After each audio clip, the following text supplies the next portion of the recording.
இன்னைக்கு கரூர்ல மரண ஓலம்னு கேள்விப்பட்டிருக்கீங்களா? நான் முதல் முறையை அதை அனுபவிக்கிறேன். அதாவது இந்த நிகழ்வு காரணம் 3 பேர் தான் என்னை பொறுத்த வரைக்கும். காவல்துறை, அரசாங்கம், அந்த கட்சியினுடைய தலைமை. ஏன்னா காவல்துறை வந்து ஒரு ஆர்ப்பாட்டம் பண்றதுக்கு ஒரு இடம் அனுமதி கொடுத்துருக்காங்க, எத்தனை பேர் வருவாங்கன்னு கேட்பாங்க. ஒரு 50 பேர் தான் வருவோம் நம்ம கடிதத்தில் கொடுத்தா 2 நாள் கழிச்சு அனுமதி மறுப்பாங்க. ஏன்னா 100 பேர் வரதை எங்களுக்கு உளவுத்துறை தகவல் சொல்லுதுன்னு. இந்த நிகழ்வுக்கு உளவுத்துறை தகவல் சொல்லலையா?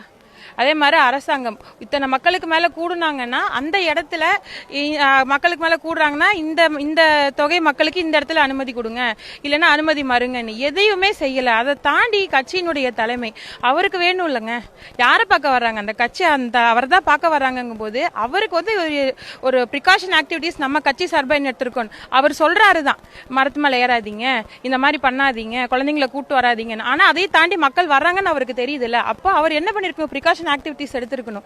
எதுவுமே பண்ணாம இன்னைக்கு சின்ன சின்ன குழந்தைங்க, அதாவது மக்களாகிய நமக்கு நம்ம உயிர் மேல அக்கறை வேணும், நம்ம பிள்ளைக மேல அக்கறை வேணும். நமக்கு அக்கறை இல்லாதப்போ நம்ம அரசாங்கத்தையோ காவல்துறையவோ இல்ல ஒரு கட்சியவோ வந்துட்டு சாடுறதுல எந்தவித அர்த்தமும் இல்லைன்னு நினைக்கிறேன். இறந்த மக்களுக்கு கண்ணீர் வணக்கம். அது மட்டும்